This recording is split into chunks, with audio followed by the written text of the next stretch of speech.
But we really do need to have these conversations now. And it's not about hurting people's feelings, because there's people losing their lives.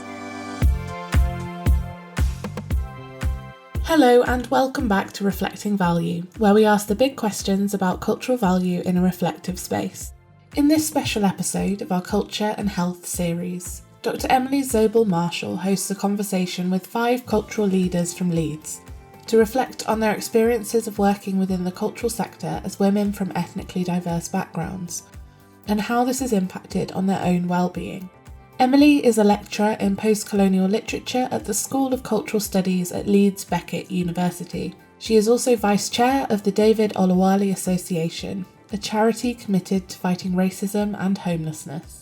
Emily was joined on Zoom with guests Keranjeet Kaur Virdee, Chief Executive and Artistic Director of South Asian Arts UK, Amanda Huxtable, Director and Creative Producer, Dr. Sharon Watson, CEO and Principal of Northern School of Contemporary Dance, Kathy Williams, Director of RJC Dance, and Kully Thiarai, Creative Director and CEO of Leeds 2023. You can find full biographies for each of today's guests within the show notes for this episode, as well as a list of resources that explore the topics discussed in more detail. And just so you know, the conversation will feature discussions about the death of George Floyd and its impacts both locally and more far-reaching. I'll be back at the end, but for now, over to Emily. Now, on May the 25th, George Floyd, a 46-year-old black man, was killed in Minneapolis while being arrested for allegedly using a counterfeit bill. During the arrest, Derek Chauvin, a white police officer, knelt on Floyd's neck for about 9.5 minutes while he was handcuffed and lying down. This led to Floyd's death. And in the wake of Floyd's death, we saw over the summer of 2020 a huge momentum in terms of people demanding that Black Lives Matter. Now, our 5 black and brown guests today, cultural leaders in the North and nationally, put together a message of solidarity entitled A Message of Solidarity from Leeds Black and Brown Cultural Leaders. Now, I'd like to read to you a part of that message of solidarity. As black and brown women leaders in the city of Leeds, we are no strangers to the systematic structural issues of racism, sexism and inequality in our society. Our own personal experiences mean we know firsthand the impact of racism that can have on individuals, on our families and friends, and on our wider societies. Over many years, as female leaders in the creative sector, we have actively sought, in overt and discreet ways, to change the damaging cultural narratives that dominate. Through our creative practice, we have made work that reveals the stories and lives of our diverse communities, our rich heritage, our unseen talent, and our passion for life. Like many of you out there, we carry huge hurt and sadness. We are with you in solidarity and with an open heart. We send our condolences to George Floyd's friends and family at this time and demand justice for his community. Black Lives Matter, together in solidarity. And this is signed by our 5 guests that are with us today. So I'd like to begin just by asking you to tell us a little bit more about the decision to write this message of solidarity together. Perhaps we could start with you, Amanda. Well, for me, I remember Kathy's organisation, RJC, not being able to dance that day or for the following day. It was a really massive impact. You know, it's like actually for us today, we cannot get up and do what we do culturally, spiritually. You know, we're going to take care of our community ourselves and really just take time out. And it really resonated, actually, that some of us within this story were physically, affected. My next move was a conversation with Kully. I think it's a text, actually. How are you doing? How are you? Just reaching out to check in. And it rolled from there. You know, you check into your next, and I'm sure Kully then contacted Kieran, and then we contact Sharon, and it's, what are we going to do?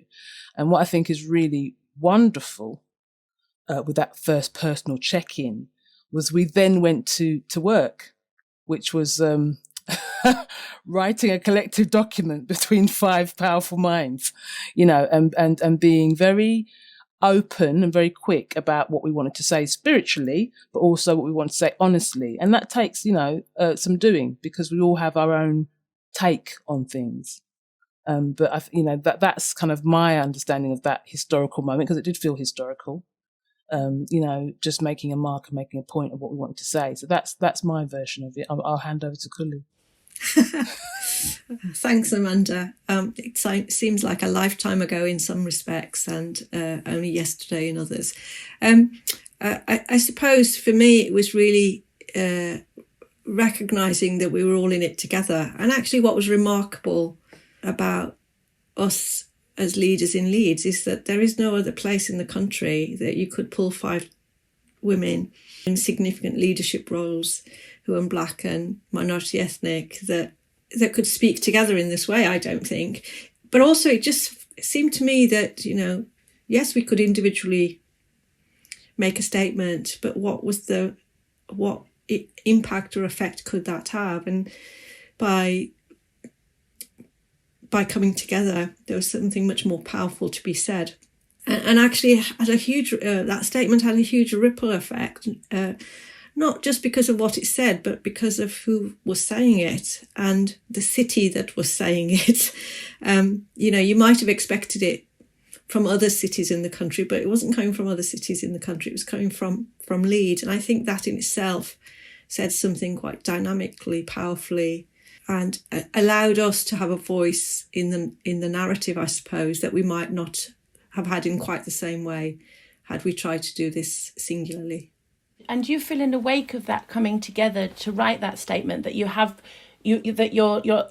working together, or you feel a sense of more solidarity with each other as cultural leaders in the city?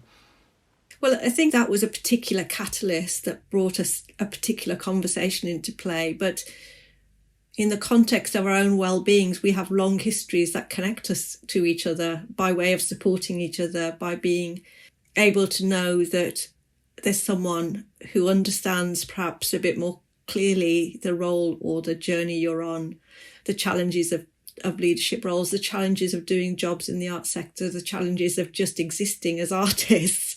So I think those threads are strong anyway, but I suppose this catapulted it into a very particular position.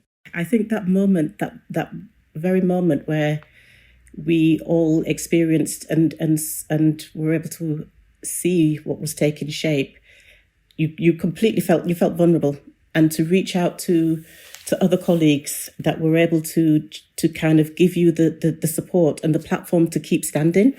In a way, it was just almost, it revealed some of those scabs that we've buried or we've put to one side or we've disguised. And I also realized that was me at one point, but actually the rest of my community, it's like, God, how must they be feeling right now? And to be able to reach out and find the solidarity, which I think is vital, but also realize that we stand as leaders in our current positions, and that there'll be others that be looking for that kind of solidarity. So to be able to extend the conversation, to be able to extend the sympathy, the empathy, the discussions around what was taking shape became a key part of the mission in a way, without realizing that was the job to be done. So it felt really important to find other voices that will enable me to kind of use my voice to the maximum. And we found that in the solidarity of our voices together, but also understanding that our reach goes beyond our community. Our reach goes beyond our locality. Thank you, Sharon. And Kathy, do you think that within the sector, in the cultural industry sector, that is enough being done to support people from diverse ethnic backgrounds and women? In short, no. It's very challenging. It's challenging as a woman. It challenges a woman of colour, a Black woman, and we still see and experience the glass ceiling, and it's real. Yeah. It cannot be ignored anymore. Keranjeet, would you agree with Kathy's point? Yeah, absolutely. I think, it is that situation where, as a woman, you're battling and for some reason that glass ceiling and in a way, my experience has been in my upbringing with my parents, etc. There's this level you're supposed to reach. You're compared to your British white counterpart to be as good as, so it's either good as a man or good as his British counterpart. So you're battling with that within yourself in your own sort of psyche and attitude and towards that. But then within the industry themselves, I think they're very ignorant. Either they choose to be ignorant and don't go and really understand, or they just turn a blind eye to it. So in the end, you end up having to find your own mechanisms to find that energy to how do you address some of the issues that you might have to deal with. So the five of us coming together for me was a godsend in some senses, because yes, we were coming together, through a terrible, terrible event that took place, but at the same time, and like Kully said, we've all known each other, and Sharon and I, we've all sort of known each other through time and through our journeys, etc. But this coming together and actually those threads weaving together to become actually a lot stronger, and wanted to be sure that, yes, we were angry, but how did we channel that upset that we had within ourselves in a very positive and in a peaceful way, to make those solid changes that our predecessors had got us to a certain point. Event took place. Now, how do we move forward, but do it together, but with solidarity, but in a peaceful, strategic, I think would be the word that I would put to it in our approach to what we're going to be doing. It's inspiring to hear that you have formed, in a sense, a support network amongst yourselves, but also that those support networks are not necessarily in place elsewhere. And you're all involved in the culture industry, in the arts. Do you think that the arts and culture can be used as a platform to tackle these issues as a form of calling for social justice? And if that is the case, what needs to be in place for the arts to be able to do this? I might go back to Amanda. Absolutely. I mean, at the end of the day, it's a spectrum of understanding of what your input and contribution is to change. And there are going to be some people who are still awakening or not, still sleeping, dozing in a coma, not really interested, art for art's sake. And that is their choice. And then there's those of us who can't even work within the system itself and are just doing their own thing underground, deeply making sure change, they're the ultimate revolutionaries. Clearly, for me, in terms of my kind of interest, that's why I'm in the arts, looking, and thankfully because of the, we have text and we have visual arts and we have poetry and we have, the recording of, we can reach to those to save ourselves. So Linton Kwesi Johnson's words on the Bradford police station talking about, the people that need to be supported in terms of revolution is something that I reach to. It's important that we remember that, that the likes of, just my own personal work, Marcia Lane's Bag Lady, we were making conversations back in the day when we, unfortunately, this is not the first time we've been here, which is why we were sick and tired. Trayvon Martin was a young man that we spoke about in Bag Lady, and we had the awful conversation, which is, do we change the name every time this happens? And we chose not to mark the moment, to see how long this had happened. And Mr. George Floyd was the one where it was absolutely, the world just said no more. And some people decided that, or realised, oh, hang on, this happened before. So it's joining the conversation, the contribution and the action against that. I mean, so there's absolutely, culture is, for me, that is the purpose, to make change, to make, extraordinary, to tell the story of our humanity, to tell the story of where we are right now.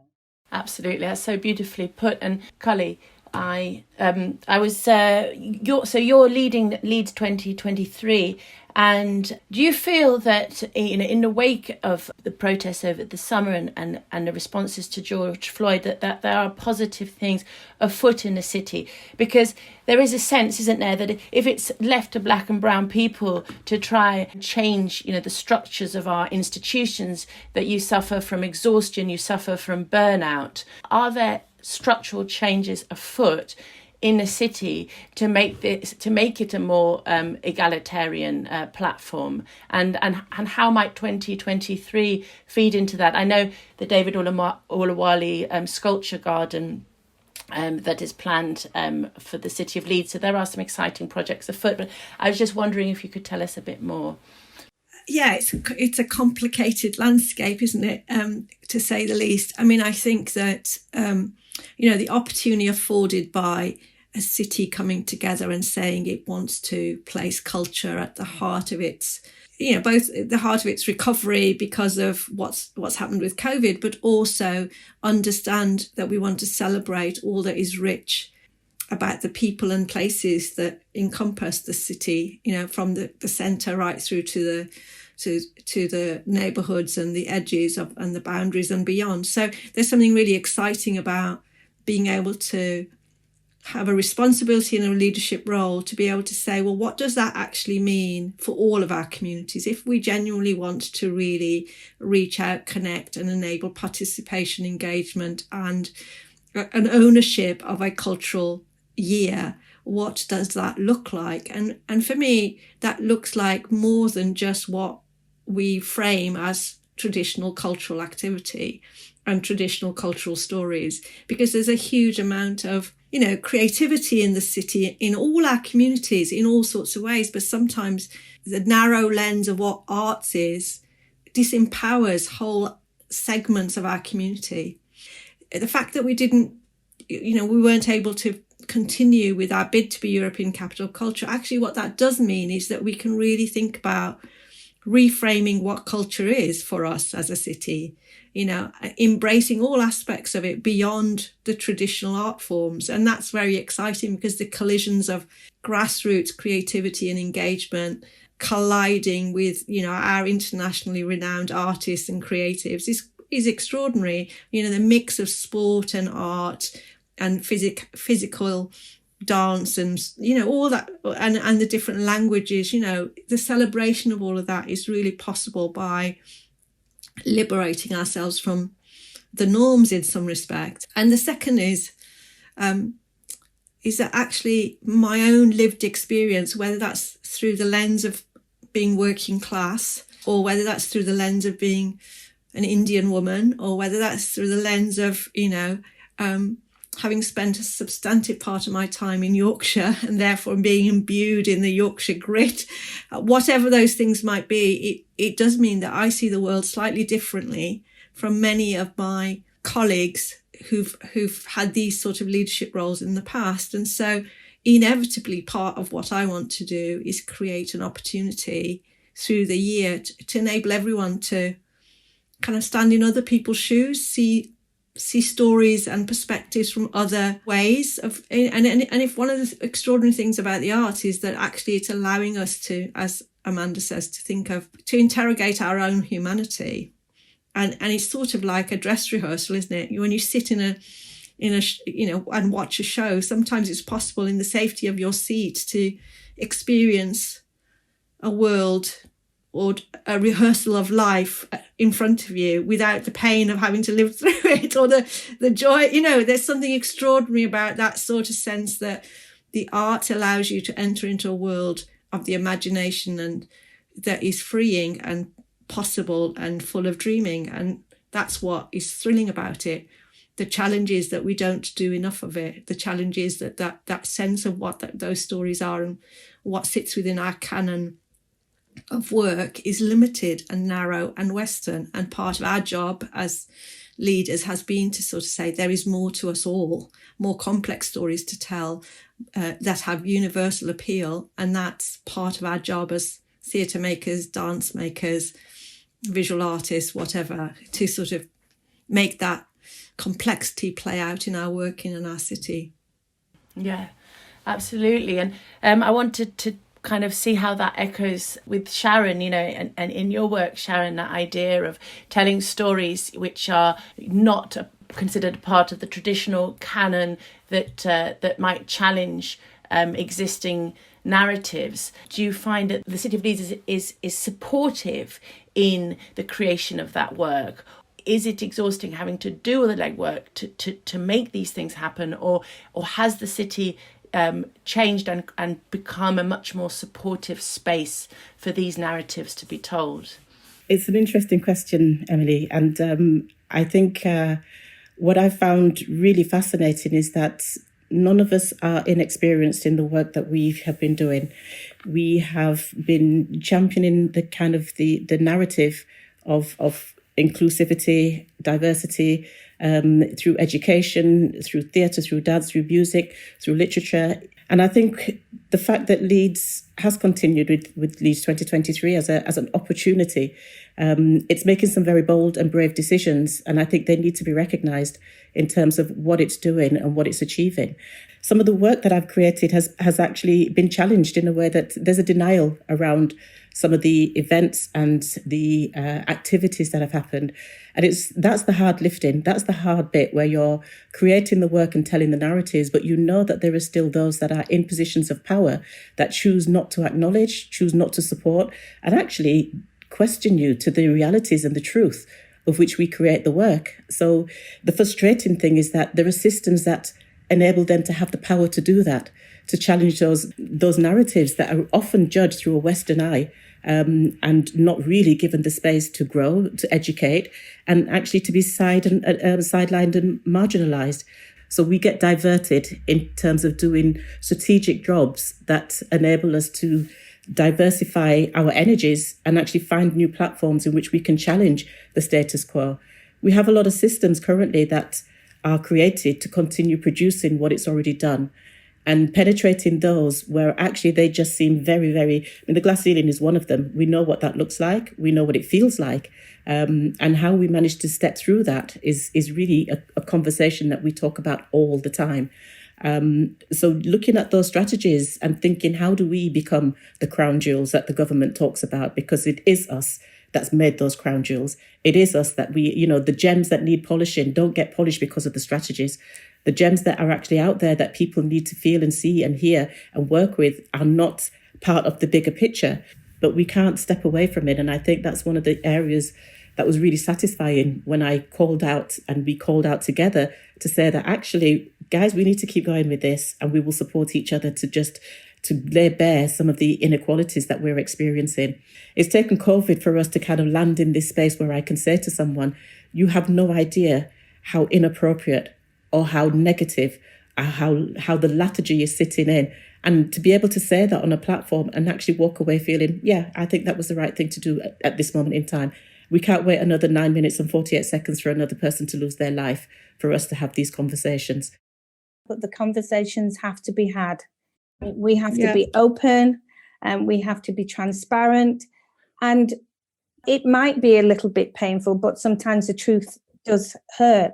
The work of RJC Dance reflects the Black British dance language, and not just as a style, but as a strategic narrative, building legacy, recognising ancestral data and cultural ancestry. We cannot keep defending our culture, our history, our heritage. We need to celebrate, we need to acknowledge, we need to document, and we need to understand. And it's important that there is an understanding. We have to learn from each other. We have to give respect.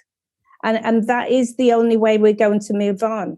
We have to be compassionate, obviously, but we really do need to have these conversations now. And it's not about hurting people's feelings, because there's people losing their lives. We're being challenged every day as Black and brown people. We need to celebrate the things that we do well, and we need to learn from the things that we don't do well.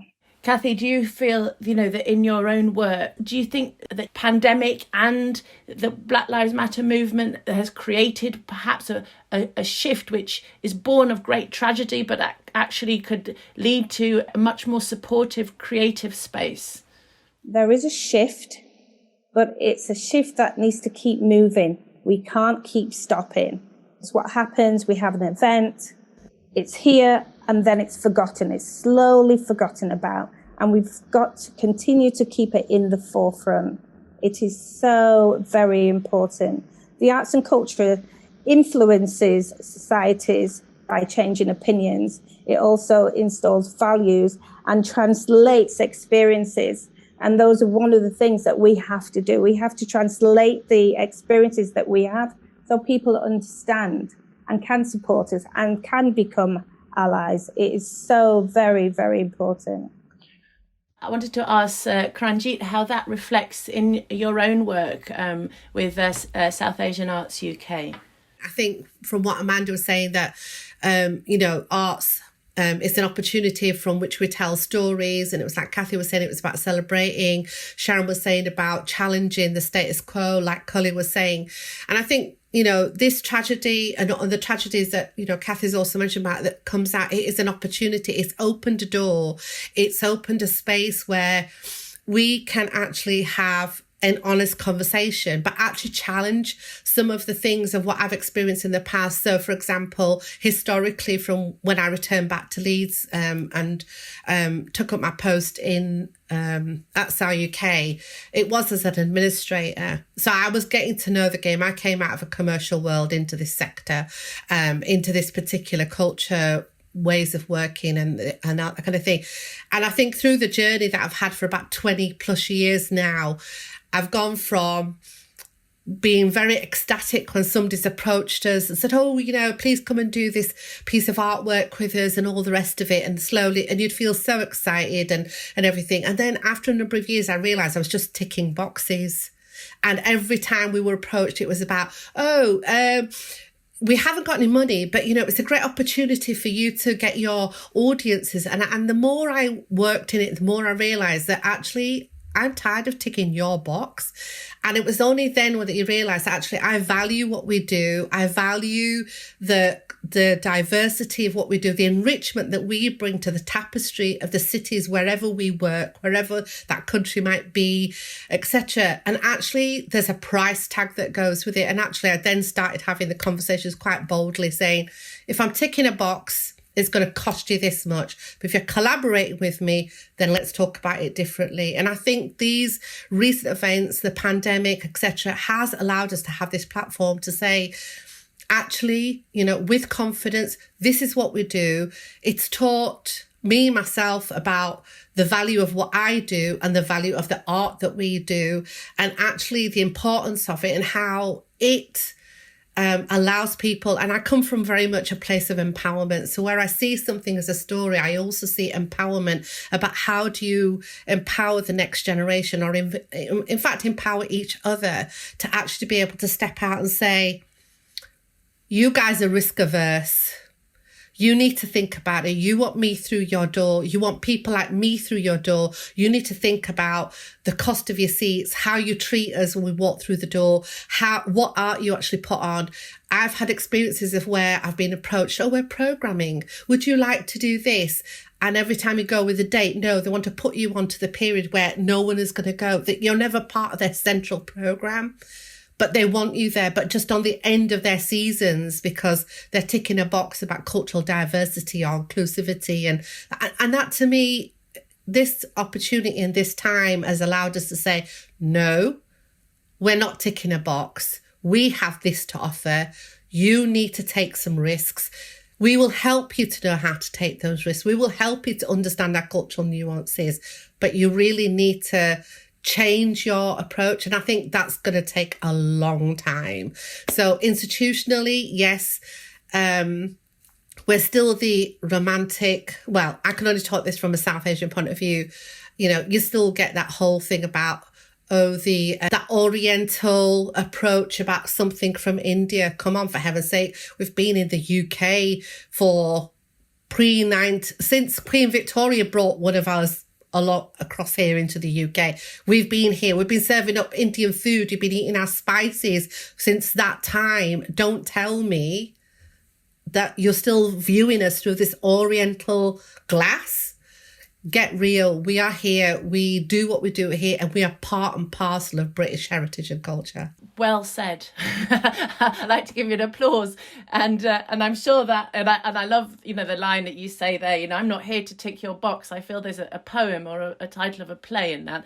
I wanted to turn towards Amanda, and Amanda, how does what Keranjeet says resonate with you in your practice? This idea of your work being given a space, but merely perhaps a diversity box ticking exercise, and also what is the difficulty of confronting uncomfortable truths on stage, and also that question of, is there a shift? And perhaps this shift isn't because anybody's created new opportunities in the wake of Black Lives Matter, but because you have come together in solidarity with one another. Unfortunately, the tick box conversation has been had for 10, 15 years. For those of us who are aware of that, this is not new. We have been well aware. It's just knowing about it in your own practice. So something's not quite right. And then, of course, more people vocalize that and share that. And then it becomes a trope, like the state, BAME itself. But if you're not part of that conversation, then, you're, like I say, it's a spectrum of understanding. And if you are central to that conversation, which is you're the one they're going to be used to tick that box, you see the patterns. It's like, we have been fortunate enough to witness the patterns and then share our own understanding. And then you go, oh, yeah, we know what that is. And everybody thinks they're the first ones to invite you to become part of a board membership without real depth. Kind of like, oh, by the way, I thought, and I always say to people, and what is it about my practice that you are wanting to be part of? And they go, sorry, you can't hear that, can you? It's silence. When I trained in my role I came as a performing artist, I realised that my aunt had some skills. She could tell a story. The value of my own cultural heritage is something I've always kind of balanced up with what I learned from institutions. And that, I think, is one of the most important things that we come to with this lived experience, that Western viewpoint that Kully keeps mentioning, understanding that there is another and that we bring that to it. And that means that you're more than, you're not less than, you're not trying to access something that that's the thing that I think has been exciting about our journey together here as leadership group. It's not that we realise the value of us, because people are always trying to get the gold. Thank you, Amanda. That's so well said. And I wanted to ask each of you, what do you think, going forward, what greater responsibility can everyone take to try and ensure that there is a nuanced approach in the cultural sector? I guess my request would be to everyone to ask the question of themselves, what difference can I make? Where can I make a difference? And act on it, because it's everyone's responsibility for creating equity and opportunity. We know that talent is everywhere, but the opportunity to make the most of that talent isn't. So in whatever role you're in, what difference can I make, and what is within my control to make that difference? I think that's the most powerful thing you can do, a step at a time. I mean, it's very easy to say, oh, I can't control that, I don't know how to do that, or I don't understand that. But actually, sometimes it's through making the mistakes that you have the greatest learning. So trust it, be authentic, but take the responsibility to make that difference. For me, I think you have to dissect the thing cultural and then sector.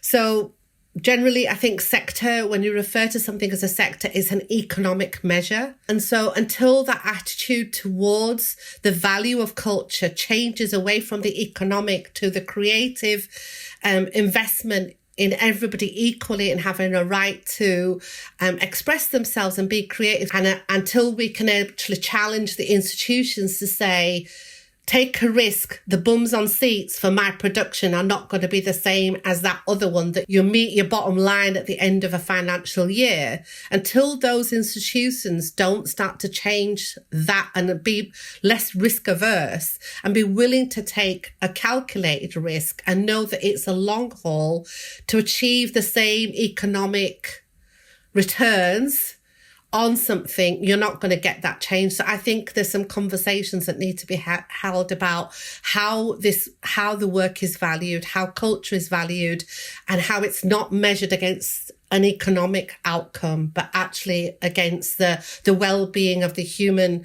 race. That actually has a knock-on effect on less people going to doctors, less requirements for the better health, better mental health, because people have a sense of identity, a sense of belonging, a sense of being valued as an individual, that then has a knock-on effect on the community or the people or the family, the people around you, irrespective of which walk of life you actually come from. So I think there's a long haul to go.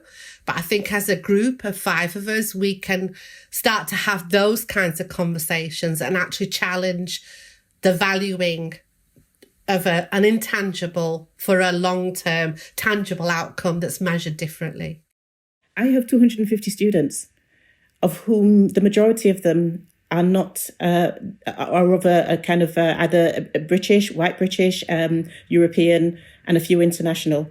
Now, I have a tool there. And I'm kind of taking away the person, but I have an opportunity to educate in a way that perhaps feeds into the sector in a way that we maybe have not done before.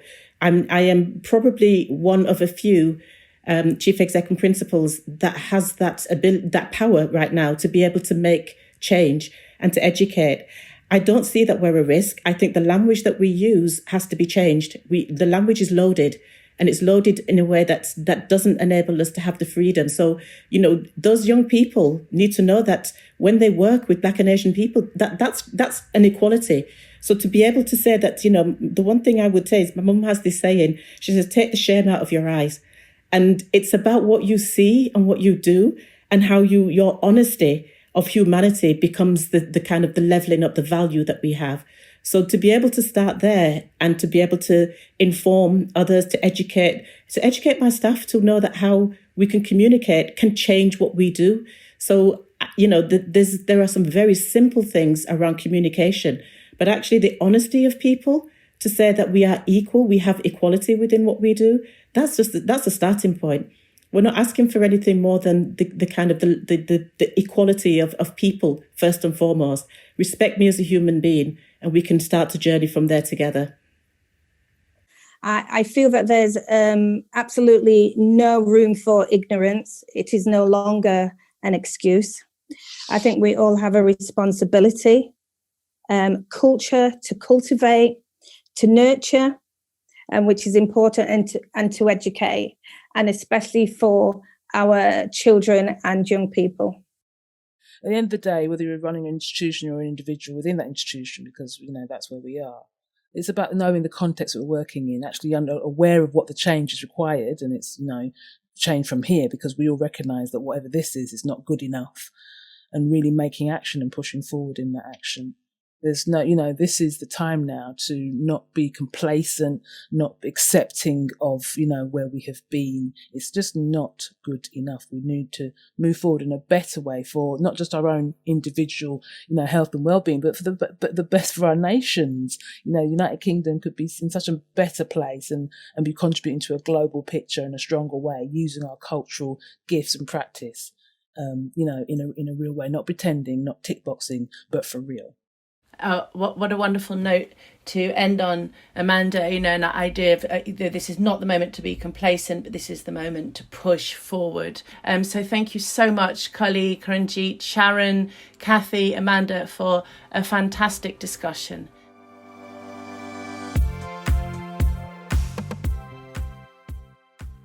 There's a lot to take away from this episode and reflect on. And I'd like to extend my thanks to Emily, Kully, Sharon, Kathy, Keranjeet and Amanda for such an honest and open reflection on their experiences. I'd be really interested to hear your reflections on this discussion, and you can share your thoughts using the hashtag #ReflectingValue on Twitter. This has been the first series of Reflecting Value. You can now listen to all 4 episodes from this series wherever you find your podcast. We'd be really interested in hearing from you about how we might develop this podcast going forward. You can find a feedback form in the show notes where you can share your thoughts on the first episodes and what you might like to see in future series. And remember, if you want to stay up to date with the Centre's activities, make sure you sign up to our mailing list and follow us on Twitter. This has been Reflecting Value, a podcast from the Centre for Cultural Value, and I've been your host, Robin. Until next time.